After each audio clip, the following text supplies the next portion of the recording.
I gathered 5 of my friends for a one-day Pokemon Draft League. The catch is, none of them really know much about Pokemon, so naturally, I didn't give them any warning.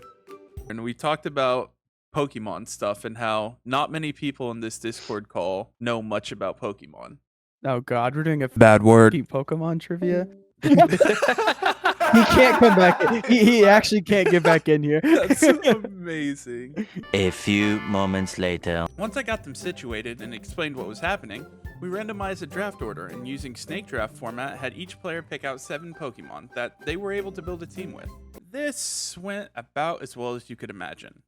I Just would for like the walrus I know that some as well. decided to work out for a while. This is gonna be great for. Hold on, I got Row that. 2, column 1. No, don't tell him. It's funnier if he has to figure it out. Isn't Raikou that character from Street Fighter? That's Goku. Oh fuck, you're right. Yeah, that's Goku. No, actually, Aaron, you're thinking of the guy from Dragon Ball. He's talking about Gojo. Oh, Ain't that God. the shit? Ain't that the berries that they put in like Bad word. in like smoothies and shit? You're thinking of Avatar: The Last Airbender. That's A. Oh, I want the one that looks like it came straight out of Tron. That's a good choice. that one? No, bottom on the bottom though. The bottom left. The one that looks like it just came out of Tron. Next to Snorlax. Yeah, that Next to one. Snorlax. Actually, oh wait. Actually, no, hold on, wait. I don't want that one. Actually, I forgot. I gotta stick to my pact. There's an Eevee on here. Yeah, We're okay. going with Eevee. The evolution. Beyond. You know that shit dripping.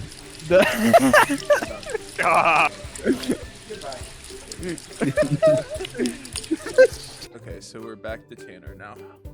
The one right next to Gyarados. Left or On the right side. Right Right side? side. Yep. You don't want the Hitler bird?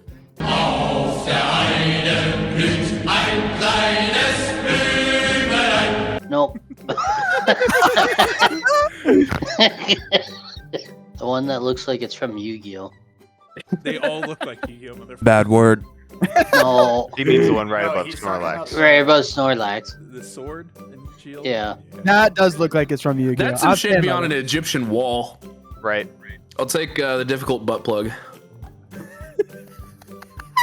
You could be referring to most of these Pokemon.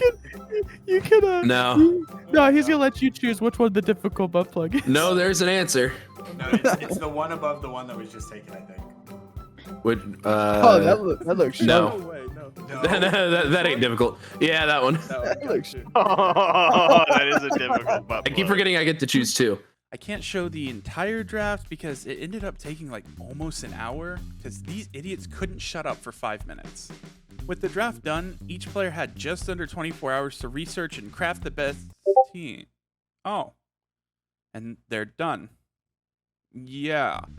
Other than Lucas, everyone had their teams built in like an hour tops. Not exactly how I planned this to go, but honestly, it ended up being a lot funnier this way, so we just waited until tomorrow for Lucas to finish his team. And by finish his team, I mean waiting for Lucas to contact a friend who actually knew a decent amount about competitive battling to build his team for him. Now, I don't exactly have concrete evidence that he did this, but he did send me messages asking some questions about it. And I thought it was low-key funny and I really couldn't stop him, so I let it slide. I mean, what's the worst that could happen? He still doesn't know anything about Pokemon, so he's probably got just as good of a chance as everyone else. Right? Now that all the teams were put together, the tournament can finally begin.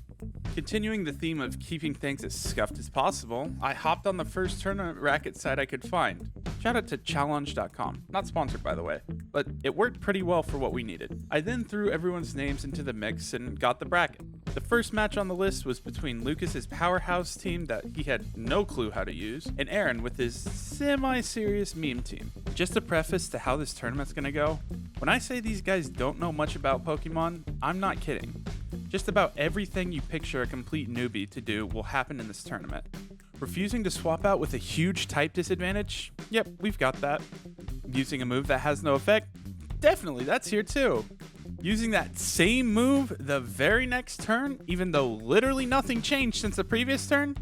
Yeah, that actually happened. So sit back and enjoy the ride, because here we go. Before we start, if you're new around here, please consider subscribing and maybe hit that like button if you enjoy the video. It really helps out the channel. Thanks. The battle kicked off with Lucas leading Hot Dog the Lycanroc against Aaron's sock named Jackie Chan. Aaron, starting with the advantage, lands a Brick Break that nearly takes out Lycanroc, but not before he can set up the Stealth Rocks. Lycanroc was quickly cleaned up afterwards, allowing for Lucas to bring in his Pyukumuku, with a very interesting name to say the least. This Pyukumuku had one goal: Protect spam. After spamming Protect for like 5 turns in a row, which obviously didn't work because Protect failed several times, Lucas finally realized he had other moves he could use and landed a Toxic on the Sock. After several more turns of stalling with Protect, Aaron had had enough and swapped out Sock into Fire Steve Irwin? Okay, why did I let these guys nickname the Pokemon again? Anyways, Skeledirge was also hit with the Toxic and very quickly whittled down, but not before it got off a very helpful curse. Aaron then sends a... okay, nope, I'm done saying the names. You can read them if you want to. Anyways, Espeon comes in and gets a Toxic off before immediately getting Toxic right back, activating Espeon's Synchronize ability, which doesn't do anything. Go figure. The Espeon immediately baton passes out for whatever reason, bringing in Archulodon for a few turns before the Pyukumuku finally fades to the Toxic Curse damage combo. After a bit of swapping around, Lucas finally lands on a Titan, which pops a Belly Drum and hits an Earthquake to finish off the Archulodon. With one final swap into Honchkrow between the Stealth Rocks damage and Brave Bird spam, Lucas clinched the first match, sending Aaron to the loser's bracket. And yes, we did a loser's bracket because there were only 5 players. I wanted it to last a bit longer. The next matchup was Tanner versus Kenny.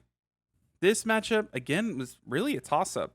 Kenny discussed earlier that he did in fact have some Pokemon knowledge, having played Sword and Shield, but on the other hand, Tanner had a very stacked roster with 3 legendaries of his own, so we were in for a pretty good battle.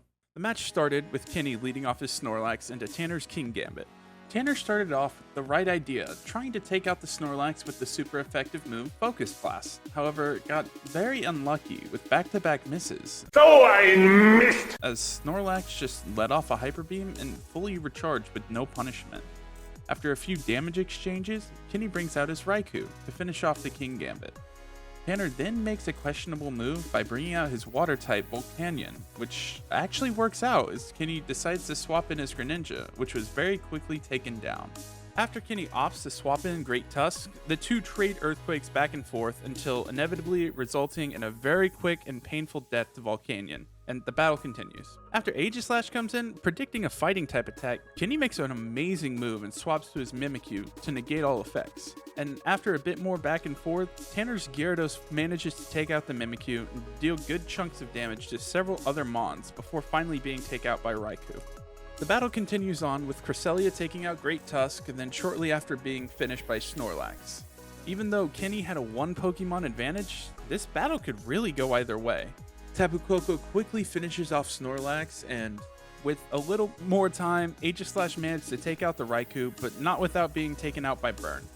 In the end, it came down to the faster Mon winning, which meant since Tapu Koko's base speed was higher, it turned into a very swift victory for Tanner.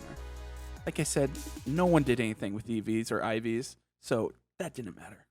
At this point in the tournament, I still really had no clue what to expect. We saw Lucas's well-crafted team do well, but to be fair, it was against Aaron, and don't get me wrong, I love the guy, but he was definitely my underdog for the entire tourney. But on the other hand, seeing a really close battle between Tanner's well-drafted legendary roster and Kenny's slight edge with knowledge, I was starting to get really excited to see where this would go. Next up, we had the match that I was probably most hyped for, Lucas versus Parker. Now, for some context, Parker definitely seemed to be the most experienced with competitive Pokemon, which doesn't mean much in this case, but he was talking up a big game in the draft, so I was excited to see how well he fared against Lucas's powerhouse competitive roster. Lucas leads his Lycanroc against Parker's Dragonite. Lucas very quickly shows that he understands how useful Stealth Rocks are by getting those set up early, and Parker makes it start snowing? Okay, I guess. Interesting play, but surely he's got a plan here. As Lycanroc hits a massive Stone Edge, Dragonite comes out with a Blizzard. Ah, okay, that makes sense now. Parker then decides to Terra into a ghost. And yeah, he's dead. Yep. Okay. Parker then swaps into an Archaea.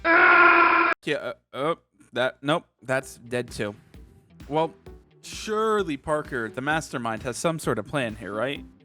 Well, he brings out his grass type Ogre Pawn to deal with the Lycanroc, which seems like a solid. Oh, never mind. It was an illusion. Well, at least he managed to take the Lycanroc down. Honchkrow then came in to finish off the Zoroark, just before being taken out by Armarouge, leading into a 2-cannon switch-in from Lucas. After quickly falling to the Armarouge, Mousehold comes in to drop a big population bomb, but not before a Destiny Bond is put up, causing Mousehold to faint with it. Just like that, the match was near even, 2 mons to 2. Could Parker really make the comeback being down 2 entire Pokemon at the start of this battle? Well, I wish I could say yes, but after a quick belly drum and a couple of earthquakes, Titan finished off the rest of the team, advancing Lucas to winners finals. Meanwhile, down in losers bracket, we see the match of Aaron v Kinney, our first elimination match. Aaron leads Espeon, while Kinney opts to lead with his Milotic. Aaron comes out swinging with an instant Psychic Terra into an interesting move choice before settling on Toxic the next turn. Meanwhile, Milotic is very quickly whittling down the Espeon. Milotic and Kinney then surprise me with a refresh to heal its poison, rendering Espeon's Toxic useless, before finally finishing it off with another Skull. Aaron then makes yet another interesting move, sending his Charizard to be swiftly scalded to death. Finally, making a decently smart decision, we see our Chuladon. After a swap from Kinney, Aaron got extremely unlucky with his rest-sleep talk strategy, however, was able to grow extremely bulky due to our Chuladon's stamina ability. With much back and forth, eventually swapping to Mimikyu, Kinney decided the best option was to sacrifice Mimikyu to take down the Archulodon with it with a smart Destiny Bond. After a few more swaps, Kinney manages to take down Skeledirge. Sock followed soon after, leaving Aaron with just his Shedinja against basically Kinney's entire team. Shedinja, in a last-ditch effort, tried catching the opposing Great Tusk by throwing a Master Ball at it, but since it wasn't a trainer, it seemed to have no effect. In pure rage, Shedinja decided to use Double Edge to take out its frustrations, thus taking itself out due to recoil and ending the battle, resulting in Aaron being knocked out of the tournament.